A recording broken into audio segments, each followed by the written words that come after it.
बिस्मिल्लाहिर्रहमानिर्रहीम। दोस्तों अस्सलाम वालेकुम। आज की इस वीडियो में हम सेल्स रिटर्न बुक को डिस्कस करेंगे कि इसका पर्पस क्या है और इसका परफॉर्मा क्या है, और इसका एक क्वेश्चन भी सॉल्व करेंगे।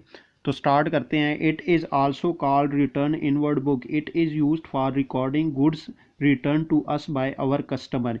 यानी जब हम अपने कस्टमर को सेल करते हैं तो सम टाइम ऐसे होता है कि उनमें से कुछ प्रोडक्ट्स या तो डैमेज निकल आती है या उनकी रिक्वायरमेंट्स के मुताबिक नहीं होती। तो जब प्रोडक्ट्स डैमेज या उनकी रिक्वायरमेंट्स के मुताबिक नहीं होती तो वो हमें वापस कर देते हैं। तो जब हमारे पास वो प्रोडक्ट पहुंच जाती है तो हम उसको एक बुक में रिकॉर्ड करते हैं और उस बुक को नाम दिया जाता है सेल्स रिटर्न बुक। यानी सेल्स रिटर्न बुक में हम जितनी भी हमारे पास जो हमारे कस्टमर की तरफ से गुड्स वापस आई होती है उसको रिकॉर्ड करते हैं। अब हम इसका परफॉर्मा देखते हैं कि अब ये हमारे पास जो है सेल्स रिटर्न का परफॉर्मा है। इसमें हमारे पास date, particulars, CN credit note, LF ledger folio और अमाउंट। अब इसमें हमारे पास एक कॉलम न्यू है जिसको हम कहते हैं क्रेडिट नोट।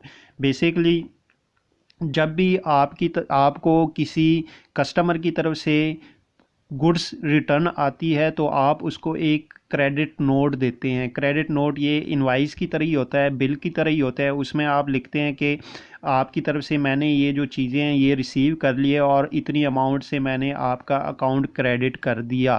क्योंकि जब आप किसी को सेल करते हैं तो हम उसके अकाउंट को डेबिट कर देते हैं कि हमने आपसे पैसे लेने हैं, वो हमारे लिए करंट एसेट्स होता है।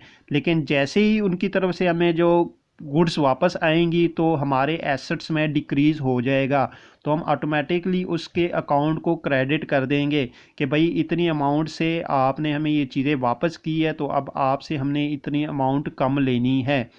तो उसका जो बैलेंस होता है वो ऑटोमेटिकली बैलेंस हो जाता है।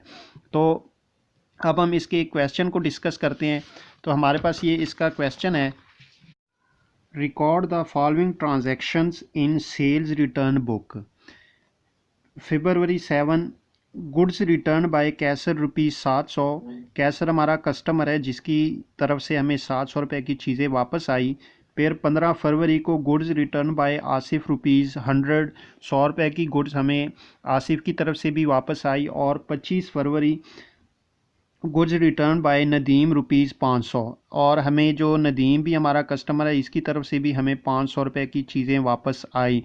तो बेसिकली ये 3 ट्रांजैक्शन है जिसको हमने सेल्स रिटर्न बुक में रिकॉर्ड करना है। तो अब हम इसको स्टार्ट करते हैं कि हम इसको कैसे रिकॉर्ड कर सकते हैं।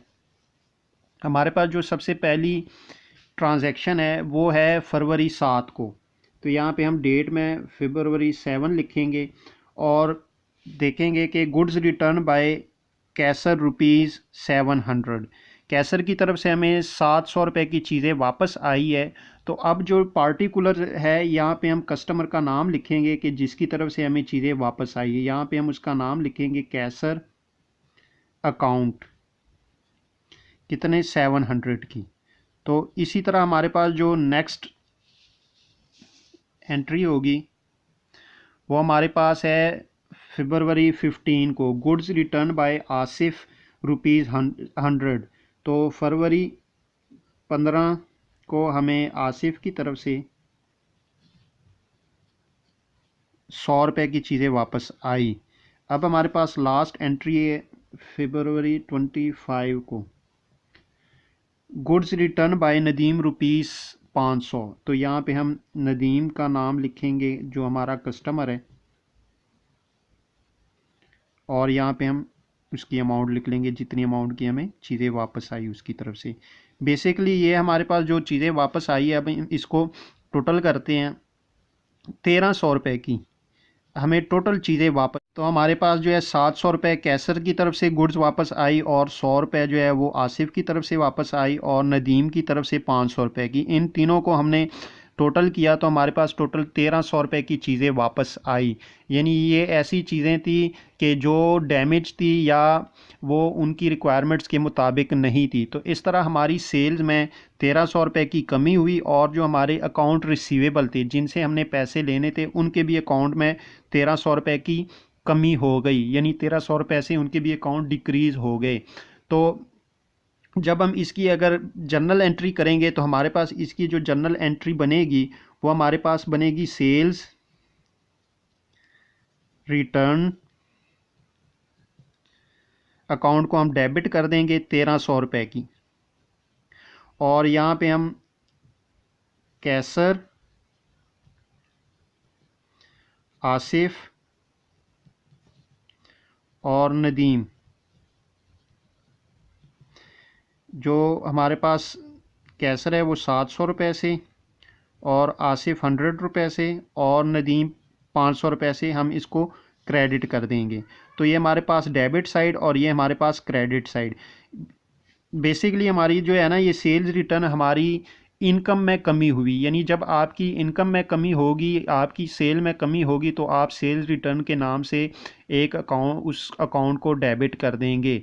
और इसी तरह हमारे जो अकाउंट रिसीवेबल थे कैसर, आसिफ, नदीम, उसमें कमी हुई क्योंकि हमने इनसे पैसे लेने थे लेकिन इन्होंने हमें 700, 100 और 500 रुपये की चीज़ें वापस कर दी। इसका मतलब है कि अब हमें इनके अकाउंट को एडजस्ट करने के लिए उलट अपोजिट एंट्री करनी पड़ेगी, यानी इनके अकाउंट्स को हमने पहले डेबिट किया था, अब इनके अकाउंट को हम जब क्रेडिट कर देंगे तो एडजस्ट हो जाएगा इनका बैलेंस। तो इस तरह आप जो है इनकी जर्नल एंट्री भी पास कर सकते हो, और अगर आप सेल्स रिटर्न बुक में इनकी एंट्रीज़ करना चाहे तो आप सेल्स बुक में भी इनकी एंट्रीज़ कर सकते हैं।